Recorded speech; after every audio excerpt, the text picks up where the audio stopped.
என் பேர் அறிவுலகன். நான் திருச்சியிலேருந்து வரேன். இப்போ கொஞ்ச நேரம் முன்னாடி நன்மணி ஐயா பேசுனதை பார்த்தோம். மாதம் மாதம் அமாவாசை வருது, ஆனால் கிரகணம் நடக்கிறது இல்லையே அப்படின்னு சொன்னாங்க. இப்படி ஒவ்வொருத்தரும் சிந்திக்கணும். சிந்திச்சாதான் இந்த அறிவியல் பூர்வமான இந்த கலைன்றது புரியும். அதை பத்தின ஒரு சிறு விளக்கம். இப்ப என்ன செய்யறோம்னா, சூரியன், சந்திரன், பூமி மூணும் நேர்கோட்டில் வரும்போது அமாவாசை பௌர்ணமி நடக்கும். அதாவது சூரியன் சைடுல சந்திரன் வந்ததுன்னா அமாவாசை நடக்கும், பூமிக்கு அந்த பக்கம் வந்ததுன்னா பௌர்ணமி. அப்ப நம்ம நேரா பாக்குறோம், இது சூரியன், பூமி சுத்துது, இது சந்திரன்.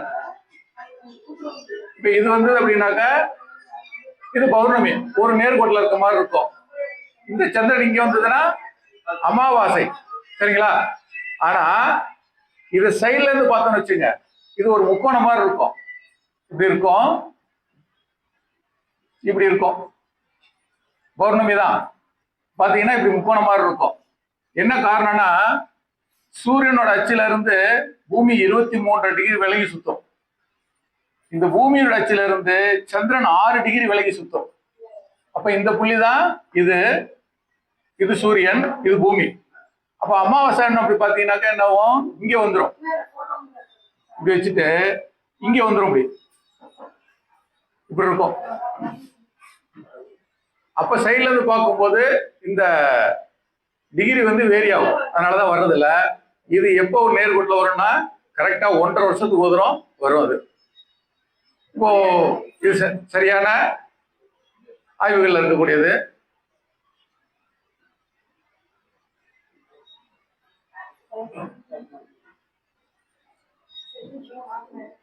இப்போ இது மாதிரி ஒவ்வொருவரும் கடந்த ஒரு 4-5 வருடங்களாக இந்த முழுமையான ஆய்வுல உள்ள இறங்கியிருக்கோம். இது வந்து அறிவியல் பூர்வமான ஒரு இயக்கம். இதை கிட்டத்தட்ட 20,000 வருஷத்துக்கு முன்னாடி நம்ம மக்கள் தான், நம்ம சித்தர்கள் தான் பார்த்தாங்க. இதை பார்க்கறதுக்காக ஏற்படுத்தப்பட்டதுதான் கோயில். கோல் நாட்டிய இல்லங்கள், அதான் கோயில். கோள்கள் வில் போன்ற பாதையில வளைஞ்சு செல்றதை பார்த்ததுனாலதான் அது பேர் கோவில். ஒரு குடிமரத்தை நட்டு ஒரு நேர்கோட்டில் பார்க்கும்போது எல்லாம் நடக்கும். இப்ப காலபுருஷ தத்துவத்தின் முதல் ராசி மேச ராசின்னு சொல்றோம். சரிங்களா? அப்ப நாம் எப்படி பாக்குறோம்?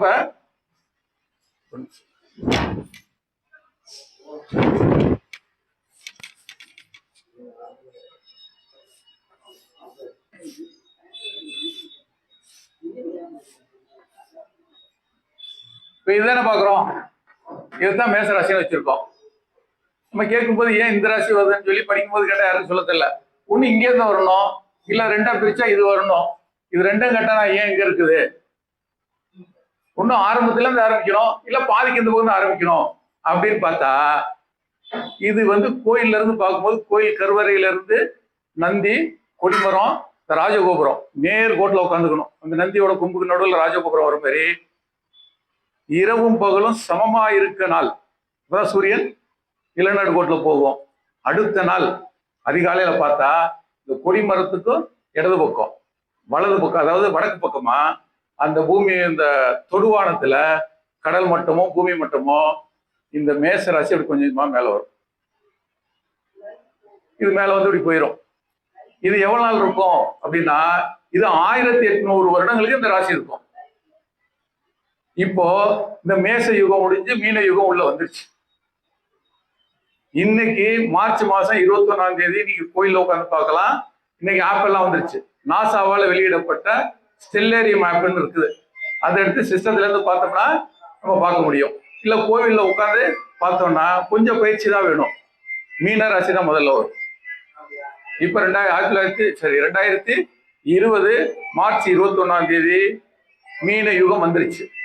இது முன்னாடியே வந்ததுக்கு இப்போ இந்த அஸ்வினி நட்சத்திரத்துக்கு பதிலா உத்திரட்டாதி நட்சத்திரம் தான் முதல் நட்சத்திரம். அப்ப இன்னையிலிருந்து 1800 வருடங்களுக்கு முன்னதாக ரிஷப ராசி தான் காலபுருஷ தத்துவத்தின் முதல் ராசி. அன்றைக்கு இருந்தது சூரியனுடைய நட்சத்திரம், கார்த்திகை நட்சத்திரம். அதுல இருந்து 1800 வருடங்களுக்கு முன்னதாக மிதுன ராசி தான் காலபுருஷ தத்துவத்தின் முதல் ராசி. அன்னைக்கு இருந்தது திருவாதிரை நட்சத்திரம். இந்த ஓரை அப்படி பார்த்தா நேசத்துல வந்து தொடக்கம் வந்து முழுமையான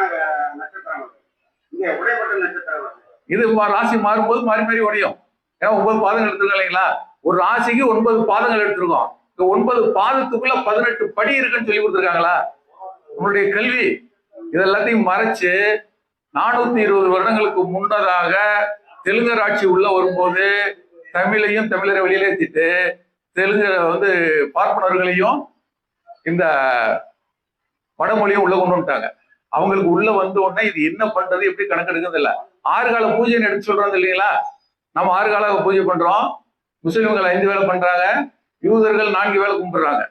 6 கால பூஜைனா ஒரு நாளை 6ஆக பிரித்தால் சிறு பொழுது 4 மணி நேரம் வரும்.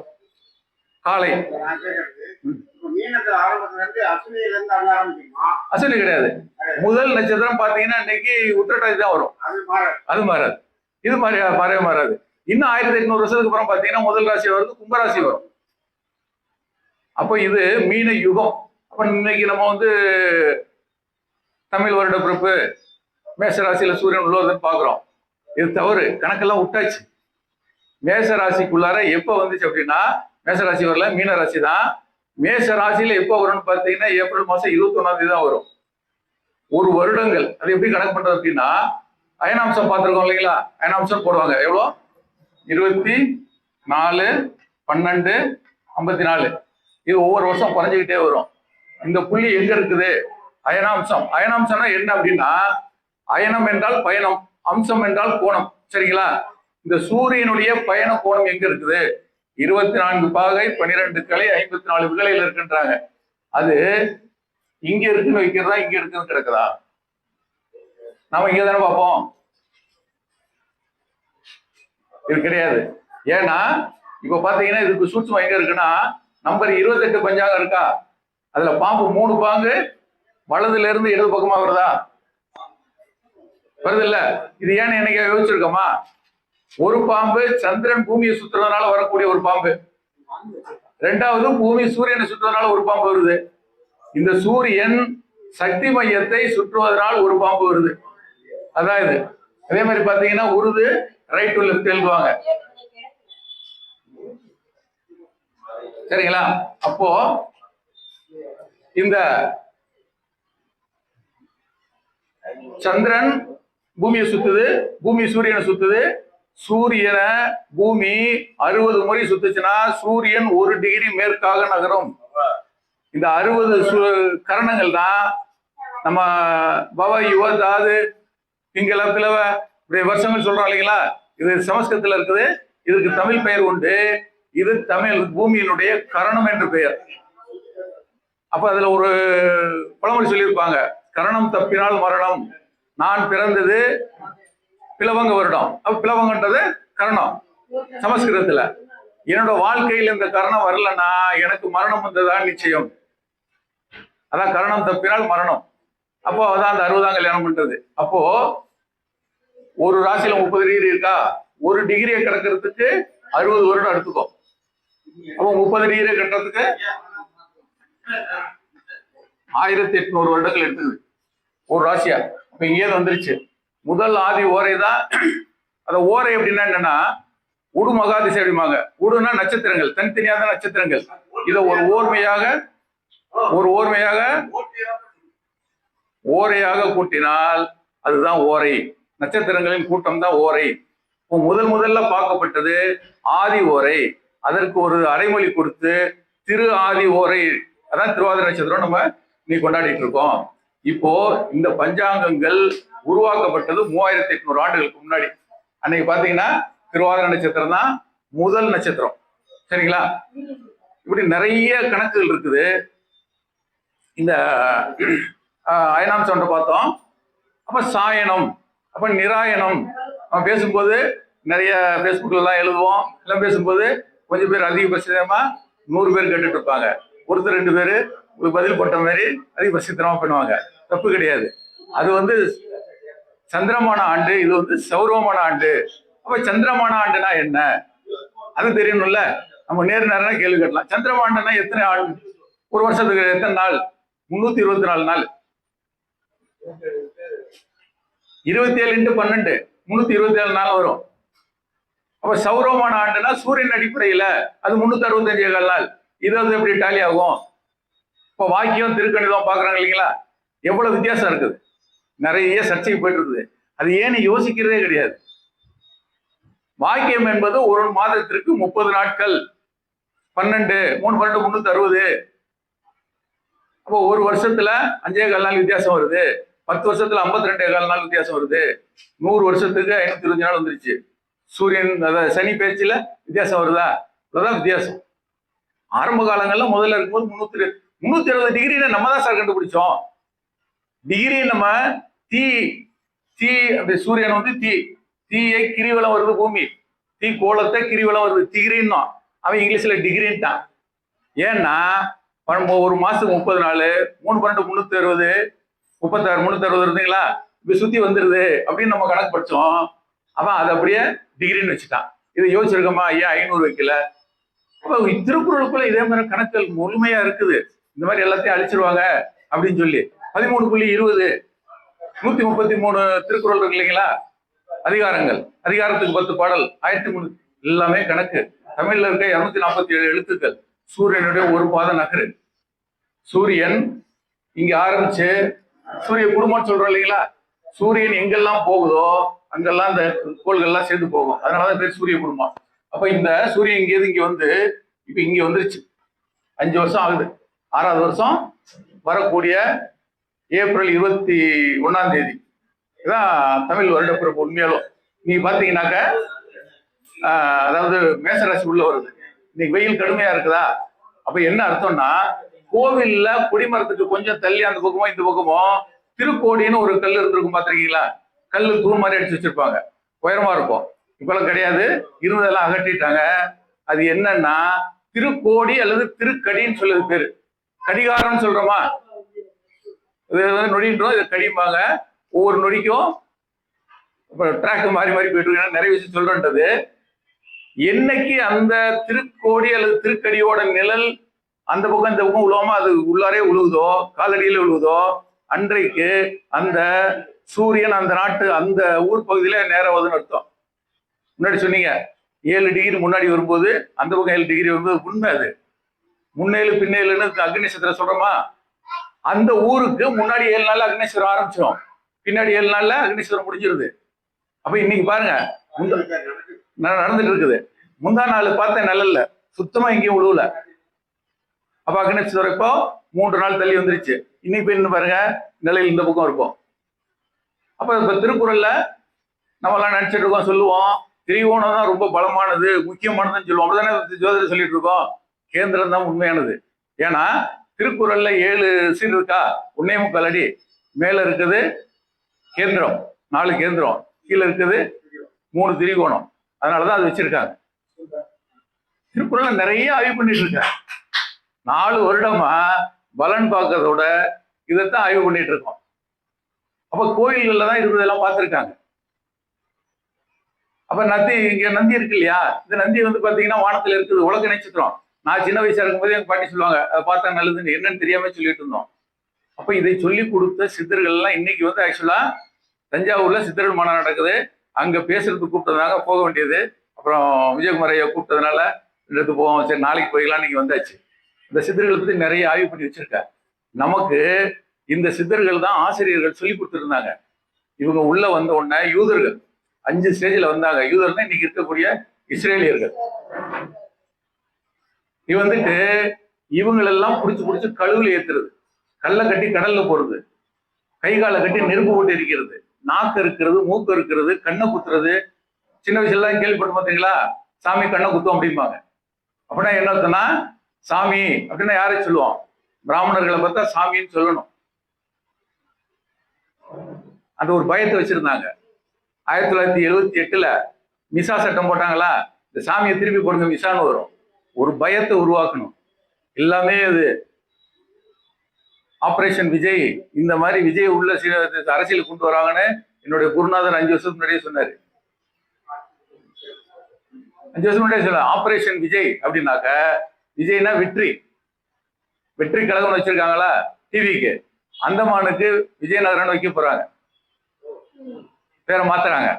பிஜேபி வந்துச்சு. ஏன்னா இன்றைக்கு இருக்கக்கூடிய உயர் ஜாதி சொல்லக்கூடிய நம்ம பாப்ப நினைச்சிட்டு இருக்கோம். மைக்ரேட் ஆகி நாங்க தான் உயர் ஜாதி அத்தனை பேருமே யூதர்கள் தான். அவங்கள்ட்ட தான் அந்த நீங்க ஜுராயிசம் போய் படிச்சு பாருங்க. அவங்கள்ட்ட தான் இந்த கோத்திரமே அங்கதான் ஆரம்பிக்கும். கூட பிறந்த 10 சகோதரர்களை என்ன ஆனானா எரிச்சு கொண்டு விட்டாங்க. 2000 வருடமா நாடே இல்லாம அலைஞ்சிட்டு இருந்தாங்க. எந்த நாட்டுக்கு பார்த்தாலும் இவங்களை பார்த்து அடிச்சு கொண்டு விடுவாங்க, நெருப்பு வச்சு எரிச்சிருவாங்க. எகிப்துல கிட்டத்தட்ட 40 வருடங்களுக்கு 80,000 பேரை ஓப்பன் சிறையில் வச்சு கொடுமைப்படுத்தினாங்க. ஏன்னா அவ்வளவு கொடுமை பண்ணுவாங்க எங்க போனாலும். சின்ன வயசுல படிக்கும் போது நம்ம பார்த்திருப்போம்.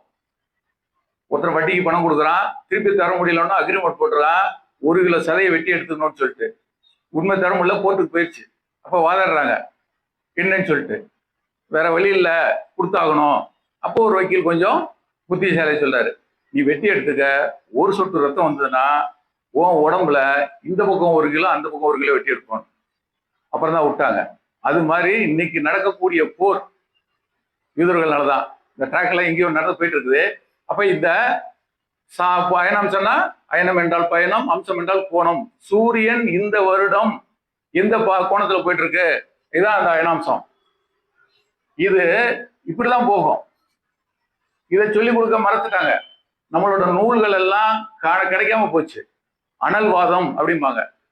உங்களுடைய என்னுடைய எங்க நூலை கொண்டு வரோம், நீங்க உங்க நூலை கொண்டு வாங்க, இதை நெருப்புல போடுவோம், எது எரிஞ்சு போதோ அது பலம் இல்லாத நூல், புண்ணிய நூல் கிடையாது அப்படின்னு சொல்லிட்டு அவனோட நூல்ல மூலிகை பசையை தடவுவாங்க. சாரை தடவி அது நெருப்புல போட்டா எரியாது. இது அனல்வாதம். நம்மளுடைய போட்டோம்னா எரிஞ்சிடும். அப்போ புனல்வாதம் ஒன்று கொண்டு வந்தாங்க.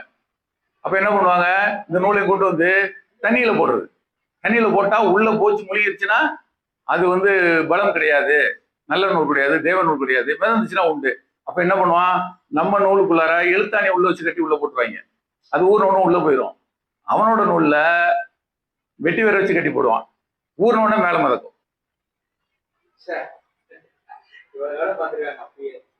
போகி அன்னைக்கு கொளுத்த சொல்லியிருக்காங்களே, யார் செஞ்சது?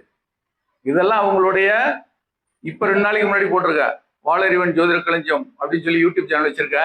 இது எதனால இந்த உலக மக்கள் எல்லா ஆங்கிலேயர்களாகட்டும் யூதர்களாகட்டும் இஸ்லாமியர்களை எதுக்கு படையெடுத்து வந்தாங்க அப்படின்னு தான் போட்டிருக்கேன். கிட்டத்தட்ட 315 1 லட்சம் வீடியோ கொடுக்கலான் இருக்கேன். நிறைய சொல்லிட்டு இருக்கேன். ஐயா மாதிரி தான் நம்ம யூடியூப் சேனல் தான் பிரபலம் ஆகல.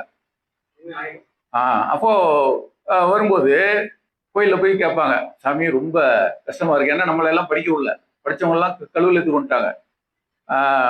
அப்போ போய் இந்த மாதிரி ரொம்ப கஷ்டமா இருக்கு கோயில்ல இருக்க ஐயத்தை கேட்டோன்னே அப்போ ஒரு ஐடியா வருது. அப்படின்னு சொல்றான், வீட்டுல படிக்காத ஓலைச்சுவடி இருந்ததுன்னா அது புது வருஷம் புரட்டாசி மாசம் வரும் இல்லையா, வெள்ளம், அதுல கொண்டு போய் பிரிச்சு விட்டுட்டீங்கன்னா அது போய் நீர் நிலையில சேரும்போது உங்களுடைய கஷ்டம் தீர்ந்துரும் அப்படிம்பாங்க. இந்த பொம்பளைங்க என்ன சொல்லுவாங்க, வீட்டுல புருஷன் சொல்றதான் கேட்க மாட்டாங்க. ஊர்ல தெருவில் போறவன் குடும்பம் பக்காரவன் சொல்லிட்டு போனா கேட்பாங்க. எடுத்துக்கொண்டு அப்படியே விட்டுருவாங்க. ஆயிடுச்சா, பொங்கல் அன்னைக்கு கொளுத்த சொல்றாங்களா, ஆயிடுச்சா, வெள்ளக்காரன் ஆட்சி வந்து. ஏன்னா இந்த நூல் எங்க இருக்குன்னு எல்லாம் கண்டுபிடிக்க முடியல. மிகப்பெரிய பாரத தேசம், ஆசிவகம், அதான் நம்மளுடைய முதல் மதம். நீங்க வரும்போது கூட பேசிட்டு இருந்தோம், நமக்கு லோகோ அப்படின்னாக்க பிள்ளையார் தான். அப்ப என்ன பண்றாங்க, இந்த வெள்ளக்காரங்களுக்கு சமைக்கிறதுக்கு இதுல சமைச்சா ரொம்ப நல்லா இருக்குன்னு அடுவு பத்த வைக்கிறதுக்கு இந்த ஓலைச்சுவடிகள் எங்கெல்லாம் இருக்குதோ கொண்டாந்து கொடுத்தீங்கன்னா 1 அணா 1 அணா தரேன்னு சொல்லி. அப்படி வரும்போது பொள்ளாச்சியில இருந்த ஒரு கலெக்டர் கிட்ட அங்க உள்ள ஒரு ஆச்சாரியார் அவர் எடுத்து கொடுத்து வெளியில வந்ததான் இந்த திருக்குறள். இல்லாட்டி எதுவும் கிடைச்சிருக்காரு. இது எப்படி உலகம் பூரா இந்த நாடு பூரா பரவி இருந்ததுன்னா 200-250 வருஷம் தான் அந்த ஓலைச்சுவடி நல்லா இருக்கும். அதுக்கப்புறம் சிதிலம் அடைஞ்சு உதிர ஆரம்பிச்சிடும். அப்ப என்ன பண்ணுவாரு, ஒருத்தர் இதை வாசிக்கும் போது இத ஒரு 300 பேர் நகல் எடுப்பாங்க. அடுத்த 300 வருஷத்துல அந்த 300 9,000 ஆகும். அடுத்த 9 வருஷத்துல அது 81,000 ஆகும். இப்படி ஆகும்போது எங்க இருக்குன்னு கண்டுபிடிக்க முடியல. அப்ப இப்படி கொண்டு வந்ததுதான் இந்த சர்ச்சில் பாவ மன்னிப்பு கேட்கக்கூடியது, ரகசியங்களை திரட்டுவது. இப்ப இந்த மாதிரிதான் நிறைய பண்ணியிருக்காங்க. அதுக்கப்புறம் இப்போ ஒரு விஷயம், நம்ம சாணக்கியன் அப்படின்னா ரொம்ப புத்திசாலித்தனமா இருந்தா சாணக்கியர் அப்படின்னு சொல்லுவோம். சாணக்கியன்னா அவரோட இயற்பெயர் கௌடில்யர். அப்புறம் அதே மாதிரி வாத்சயாயனார் ஒரு முனிவர், கேள்வி படிச்சிருப்போம். காமசூத்திரம்லாம் எழுதினவர். அவரு வந்து இந்த இன்னைக்கு இருக்கக்கூடிய உள்ளாட்சிகளை பத்தி ஒரு நூல் எழுதி வச்சிருக்காரு. அதை என்ன பண்றாரு, இந்த கௌடில்யர் கீழே இவர் பேர் எழுதிட்டார், வெளில வந்துருச்சு. அப்ப தெரிஞ்சவங்க நம்மளால சொல்றாங்க, நான்கு உண்டு கழிவை வந்து நீ தின்னுட்டு உன் பேரை போட்டுட்டு இருக்க, நீ சாணி நக்கி தீத்தின்னி பண்ணி அப்படின்னு வச்சதான் இந்த சாணி நக்கியதான் சாணக்கியன்னு பேரை மாத்திக்கிட்டான். நம்ம எல்லாம் சொல்லுவோம் பராசர கோரை அப்படின்னு சொல்லி, அது எல்லாம் யாரு பேர்லாம் இருக்குன்னா பாத்தீங்கன்னா பிராமண பேரா இருக்கும். அதெல்லாம் கிடையவே கிடையாது. எல்லாம் நம்ம சித்தர்கள் முனிவர்கள் இருந்தது. இது பல ஆயிரம் வருஷங்கள் பாடுபடுவாங்க. இந்த சித்தர்கள்னா யாரு அப்படின்னாக்கா சாதாரண மனிதர்கள் தான். கொஞ்சம் ரொம்ப நாள் இருக்கணும். இப்ப 58 வயசு ஆயிடுச்சு, இப்போ ஒரு 5 வருஷமா தான் படிக்க ஆரம்பிச்சிருக்கேன். இன்னொரு 5 வருஷத்துல செத்து போயிட்டா இந்த கலை இதோட போயிடும் இல்லையா? இப்ப நான் இன்னொரு 200 வருஷத்துக்கு இருந்தா எப்படி இருக்கும்? அப்பதான் யோசிக்கிறாங்க, ரொம்ப நாள் இருக்கணும், மக்களுக்கு உதவி பண்ணா நரை திரை மூப்பு பிணி சாக்காடு இதை ஒதுக்கணும். முடி நரைக்கக்கூடாது, கண்ணுல புரை விழக்கூடாது, வயோதிகமாகக்கூடாது, நோய் வரக்கூடாது, இறப்பு நேர்க்கக்கூடாது. படிச்சிருக்கோமா? 1200 வருஷம், 800 வருஷம், 2000 வருஷம், இதெல்லாம் அதெல்லாம் இயர்லாம் சொன்னாங்க 1,60,000 வருஷம் தான் சொல்லுவாங்க. அத்தனையான அவங்களுக்கு அதெல்லாம் கிடையாது, வீடு பேர் அடையுதுன்னு சொல்லி. அப்பதான் இந்த பயிற்சி எடுக்கிறாங்க. எங்க இருந்து இருக்குது இதை சொல்லுவாங்க. டக்குன்னு இந்த பிரபஞ்சத்துல இருந்து மூச்சு எடுக்கிறோம் இல்லைங்களா, பிராணாயாமம். அதாவது அது நிறைய இருக்குது. வாசி யோகம், வாசின்னா திருப்பி போட்டீங்கன்னா சிவ யோகம், சிவனை அடைவதற்கான யோகம் அது. வாசி யோகம், பிராணாயாம யோகம், மூச்சு பயிற்சி, ஊழ்க பயிற்சி, அது பேர் ஆக்சுவலா. யோக பயிற்சினாக்க உடலை நோய் வராமல் காப்பது யோகா பண்றது, அது ஓகம். ஊழ்கம் என்றால் உயிரை பன்னெடுங்காலம் நீட்டிப்பது. உடம்புல மெட்டபாலிசம் நடக்கக்கூடாது, வளர்ச்சிதை மாற்றம் நடந்தாதான் வயதாகி போயிடும். அப்ப என்ன பண்றாங்க, ஒரு பங்கு காத்தை இழுத்து 4 பங்கு அடக்கி 2 பங்கா வெளியில விட்டுறது. அப்ப அவங்களுக்கு இதே கிரகங்கள் தானே அவங்களுக்கும் சித்தர்களுக்கு வந்தது. அப்ப இந்த கிரகங்களையே தன் வசப்படுத்துறாங்க. அதுக்காக உருவாக்கப்பட்டதுதான் தெய்வங்கள். இது முருகன் காலத்தை உருவாக்குனது. கார்த்திகை தெய்வங்களை உருவாக்கணும் படிச்சிருக்கோம் இல்லைங்களா? இப்போ பாத்தீங்கன்னா நமக்கு காலையில இன்னைக்கு ஞாயிற்றுக்கிழமையா, காலையில முதல் ஓரையில 2.5 நாளிகை. சரி, இன்னைக்கு நான் இங்க லீவ்ல இருக்கிறதுனால நாங்க சென்னையில் ஒர்க் பண்றதுனால லீவுனால சண்டே இருந்துச்சு. இன்னைக்கு முதல் ஓரையில 2.5 நாளிகை, முதல் ஓரையில மூச்சு வலது நாடியில் ஓடும். இது ஆண் நாடி, சூரிய நாடி. இது வந்து சந்திரகலை, இது சூரியகலைம்பாங்க. இது இடகலை, இது பிங்கலைன்னு சொல்றது. அப்போ இந்த 1 மணி நேரம் கழிச்சு ஆட்டோமேட்டிக்கா இந்த பக்கம் மாறும். அதாவது மூக்குல இந்த நாடியில மட்டும் கற்றையா மூச்சு வரும், இந்த பக்கம் சரியா வராது. இது மாறக்கூடிய நேரத்தை பிடிச்சு பாத்தீங்கன்னா 2 சமமா வரும். அப்புறம் செவ்வாய் முடிஞ்ச என்ன வரும், சூரிய ஓரை வரும்.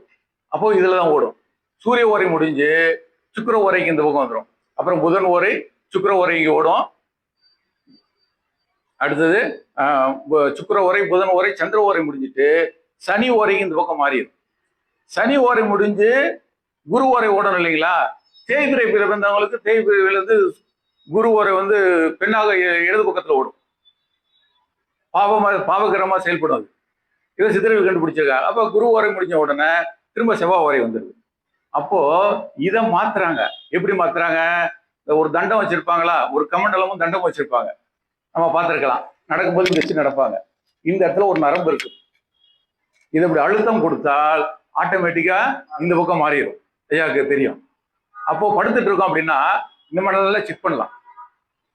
இப்போ மூக்கு அடைச்சிட்டு இருக்குது இந்த பக்கம், சரியா மூச்சு விட முடியல, இல்லை உடம்பு சூடா இருக்குன்னு வச்சுக்கோ. சூரிய ஓரையில் ஓடும்போது உடம்பு சூடாயிடுச்சுன்னா ஆட்டோமேட்டிக்கா நாடி இடது வரைக்கும் மாறிக்கும். இப்போ நீங்க திரும்பி படுத்து பாருங்க, இந்த பக்கம் மாறும். 2வது, திரும்பி படுத்தாக எந்த திசையில் எந்த பக்கத்துல அழுத்தம் ஏற்படுகிறதோ அதற்கு எதிர்த்து திசையில நரம்பு ஓட ஆரம்பிச்சு, நாடி ஓட ஆரம்பிச்சு. இந்த யோக தண்டத்தை இங்க வச்சுப்பாங்க. நம்ம நல்லா ஒரு துணியை திக்கா உருட்டி இங்க வச்சுக்கலாம், அல்லது இந்த கையை இப்படி மடக்கி வச்சுட்டா போதும், மூச்சு மாறிடும். இப்படிதான் இந்த கிரகங்கள்ல இருந்து தன்னை பாதுகாத்து கொண்டு இந்த பயிற்சி எல்லாம் செஞ்சு ரொம்ப நாள் ஆனாங்க. கண்டிப்பா 2 பேரும், கணவன் மனைவி இருவரும் மூச்சை நாடியை மடக்கி கொண்டால் கண்டிப்பாக 2 பேருக்கும். ஆமா, இதெல்லாம் அப்பயே சொல்லி வச்சிருக்காங்க. இதெல்லாம் பாத்தீங்கன்னா இன்னைக்கு இருக்கக்கூடிய சித்த வைத்தியர்களை பிடிச்சி உள்ள போடுறாங்க. ஏன்னா மெடிக்கல் மாஃபியா, இந்த உணவு பொருளையும் மருத்துவத்தையும் யார் கையில் வச்சிருக்காங்களோ அவங்க தான் உலகத்தை ஆள்வாங்க. லெமூரியா கண்டம் இருந்தது, தமிழர்கள் தான் ஆட்சி பண்ணாங்க. ஒரு காலத்துல கிரேக்கர்லாம் சொல்லிட்டு பாண்டியர்கள்லாம் நம்ம ஊர்ல இருக்க தங்கத்தெல்லாம் அள்ளிட்டு போயிடலாம் வியாபாரத்தின் மூலமாக. ஆமையை வந்து மிகப்பெரிய அளவுல என்ன சொல்றாங்க, வாமன அவதாரம் எடுத்து உலகை இழந்தார். பூமியில ஒரு கால் வச்சாரு, தலையில ஒரு கால், வானத்துல ஒரு கால் வச்சாரு, மூணாவது கால் வச்சார். அப்படின்னா மண்ணை இழந்தவர், வானத்தை இழந்தவர், கடலின் ஆழம் வரைக்கும் உள்ள போய் இழந்தவர் பெருமாள். அவர் ஏன் படுத்துக்கிட்டு இருக்காரு? ஒவ்வொரு கடவுளுக்கும் ஒவ்வொரு உருவத்திற்கும் ஒவ்வொரு காரணங்கள் உள்ளது. சிவன் ஒரு காலம் மடிச்சு அவர் ஆக்சுவலா நம்ம குமரி கண்டத்துல கல்லுல பாறையில மட்டுமே விளையக்கூடிய ஒரு ஆலமரம், கல்லால மரத்துக்கு அடியில யோகம் பண்ணி அவரு தலைவரானாரு. கல்லால நாதரை தான் கைலாச நாதரை கொண்டு போய் எங்க வச்சிருக்காங்க? கைலாச மலையில வடக்கே சீனால கொண்டு வச்சிருக்காங்க. அப்படி ஒவ்வொரு கடவுளும், இந்த ஐயப்பனுடைய உருவம் பாத்தீங்கன்னா குத்துக்கால் போட்டு இங்க ஒரு கட்டி இருப்பாங்களா? இப்ப என்ன அர்த்தம்னா அவர் உடனடியாக சுழுமுனையில மூச்சை ஓட விட முடியும் அப்படின்னு சொல்றாரு. அந்த உருவத்துக்கு அதுக்கான அர்த்தம். ஐயனார் அறச்சாத்தனை தான் நம்ம என்ன சொல்லி வச்சிருக்காங்க? தர்ம சாஸ்தான்னு வச்சிருக்காங்க. விநாயகர் ஏன் ஒரு கால குத்துக்கால் வச்சிருக்கு, ஒரு கால மடக்கி வச்சிருக்காருன்னா சமணர்கள் வந்து சமணம் போட்டு அப்பதான் இந்த யோகம் எல்லாம் செய்ய ஆரம்பிக்கிறாங்க. இதை மூச்சு பயிற்சி வரும்போது கால் குத்துக்கால் போட்டுருவாங்க. ரமண மகரிஷி மகா பெரியவெல்லாம் பாத்தீங்கன்னா உட்காரும்போது குத்துக்கால் போட்டுதான் உட்காருவாங்க. நேரம் அதிகமாயிருச்சு, பேசுறதுக்கு நேரம் போதல. ரொம்ப அருமையான சப்ஜெக்ட். 5 ஆண்டுகளாக இதை ஆராய்ச்சி பண்ணி செஞ்சுட்டு இருக்கேன். நிறைய நடத்தணும், சொல்லிக் கொடுக்கணும். இது நம்மளுடைய கல்வி, நம்மளுடைய வளமை. என்னுடைய மொபைல் நம்பர் வந்து 99 65 24 10 92. இன்னொரு நம்பரு 866 733 20 23. என் பேர் அறிவழகன், நான் திருச்சியில இருக்கேன். இந்த மாதம் ஏப்ரல் மாதம் 30ஆம் தேதியும் மே மாதம் 1ஆம் தேதியும் ஆலியார்ல இதை பத்தின வகுப்பு 2 நாள் வகுப்பு இருக்குது. தங்குறது வகுப்புக்கு எல்லாத்தையும் சேர்த்து 500 ரூபா தான். அவரு கோயம்புத்தூர்கார் தான், ஆலியார் ரவிச்சந்திரன் சொல்லி விண்ணாய்வால கடந்த 9 ஆண்டுகளாக அவர் மாடியில ஒரு கொடிமரத்தை நட்டு மிக அருமையா வச்சிருக்காரு. இந்த பிரபஞ்சத்தை தாண்டி வெளியில போய் பார்த்தோம்னா எப்படி இருக்கும்? சூரியன், சந்திரன், இந்த கிரகம், நட்சத்திரம், ராசி மண்டலம், வான்மண்டலம், இதெல்லாம் இரும்புல செஞ்சு வச்சிருக்காரு. இரும்புல செஞ்சு வச்சிருக்காரு. அப்புறம் இங்க இருந்து போய் பார்த்தாக்க அங்க சக்தி மையம், சிவமையம் தெரியும், நம்மளாம் சொல்லுவோம். சக்தி, சிவன் கும்புறம் போய் கடவுள்களை பத்தி சொல்லுவோம். அந்த ஒரு சொல்லி முடிச்சிடறேன். கடவுள்கள் வந்து 18 படியை கடந்தா மனிதன் பாட்டு பாடுதான், மனிதன் என்பவன் கடவுள் ஆகலாம் அப்படின்னு. அப்ப கடவுள் ஒருத்தர் இல்லையான்னு இல்ல, நாம தான் கும்பிட்டு இருக்கோம். அப்ப என்னன்னா 6 அறிவு நம்மளுடைய மனிதனா பிறந்த நமக்கு 6 அறிவு. 7வது அறிவு உற்றறிவு, 8வது அறிவு உணர்ந்தறிவு, 9வது கற்றறிவு, காந்தறிவு, தான்பட்ட அறிவு, 11வது அறிவு வானறிவு. அதான் வாளறிவன். அதோடைய சின்னம் தான் முருகன் கையில் இருக்கக்கூடிய வேலு. வாளறிவன்னா அந்த தவக்கலை குஞ்சு பார்த்துருக்கலாம். மனிதனுடைய உயிரணு மாதிரி இருக்கும், தண்ணியில நீஞ்சி இப்படி போகும். அப்ப இந்த மனிதர்கள் அந்த அறிவு யோகம் பண்ணி அந்த நிலைக்கு வந்துட்டா வானத்துல பறக்கக்கூடியவர்கள். அதுக்கு மேல சித்தர்கள், பெரும் சித்தர்கள், அண்ணர்கள், பெரும் அண்ணர்கள், அப்புறம்தான் தெய்வ கண்ணோன். அதுக்கு மேல போறவங்க தான் கடவுள். இந்த 18 படி சபரிமலைக்கு போறாங்க பார்த்தீங்களா? 18 வருஷம் முடிஞ்ச உடனே தென்னம்பிள்ளை நடுறாங்க. வெல் நிலையை அடைந்தவங்க அப்படின்னு அர்த்தம். அவங்கதான் ஜோதி. அதனால ஜோதியை பார்க்கனா இவங்க நல்வெல் நிலையை அடைந்தாச்சுன்னு. திருவண்ணாமலையில ஜோதி எத்தனை அதான் கணக்கு அர்த்தம். இப்ப பாத்தீங்கன்னா திருச்செந்தூர் பல பரங்குன்றம், திருப்பரங்குன்றத்துல பிரச்சனை உண்டு பண்ணாங்களா? அது ஏன் அங்க மேல எப்படி சர்ச்சை வந்ததுன்னா 18 சித்தர்கள்ல ஒரு முஸ்லீம் இருக்காரு. யாருக்கா தெரியுமா?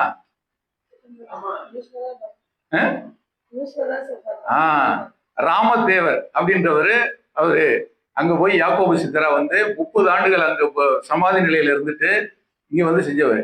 அவருடைய சமாதி எங்க இருக்குன்னாக்கா பழமுதி சோலையில இருக்குது. அவர் வாழ்ந்தது அந்த கிரிவலத்துக்கு போவாங்கல்ல திருநெல்வேலியில, அதுக்கு பேரு திருவண்ணாமலைன்னா திரு அண்ணர்கள் கும்பலாக வாழ்ந்த மலை, திரு அண்ணர் மலை. அது திருவண்ணாமலை. இங்க இருக்க சித்தன்ன வாசல். அங்கேயும் போய் பாத்தீங்கன்னா சமாதி எல்லாம் ஆகுறதெல்லாம் போய் ஆய்வு பண்ணியிருக்காரு. அங்க ஒரு 4 மலை இருக்குது. அதாவது பொதிகை மலை, இன்னொன்னு அந்த திருப்பரங்குன்றம், அவர் சமாதியானது பழமுதி சோலையில். அப்போ இதெல்லாம் நிறைய இப்படி இருக்குது, நிறைய கற்றுக்கலாம். பொறுமையாக கேட்டதுக்கு நன்றி, வணக்கம். நேரமின்மை, வாய்ப்பு கொடுத்த ஐயா, வாய்ப்பு கொடுத்த பேசுவதற்கு. நான் ஆக்சுவலாக வேற சப்ஜெக்ட் தான் பேசலான்ட்டு இருந்தேன். நம்ம ஐயா தான் டெக்னிக்கி கொடுத்து விட்டாரு, அதில் தான் வந்துருச்சு. ஆக்சுவலாக நிறைய நீங்கள் அடிக்கடி கூப்பிடுங்க, வருவோம், நடத்துவோம். இதை பற்றி வகுப்புகள் கூட ஃப்ரீயாக நடத்தி தரேன். ஏன்னா இது நிறைய ஒரு 2-3 நாளாக எடுத்தோம்னா எல்லாருக்கும் புரிய ஆரம்பிச்சிடும். முதல்ல ஜோதிடர்கள் நம்ம தான் புரிஞ்சுக்கணும். இந்த 12 நிலை கடந்தவங்க கடவுள் ஆகுறாங்க. அதை 10 நிலையை முடிச்சுட்டு தான் தசவதாரம் படம் எடுத்தது. ஏன்னா அந்த 2 கட் பண்ணிடுவாங்க. எதையுமே 1 சொல்லி 9 ஒரு உண்மையும் 9 பொய் சொல்றது அவங்களுடைய தத்துவம், தாத்பரியம். அப்படி நம்மளையெல்லாம் உலகத்தின் அறிவாளி ஆகிய நம்மளே முட்டாளாக்கி அவன் சொல்றதை கேட்க வச்சு அவனை சாமின்னு கும்பிட வச்சு போட வச்சு எல்லாம் பண்ணி வச்சிருக்கேன். சரி, நன்றி, வணக்கம்.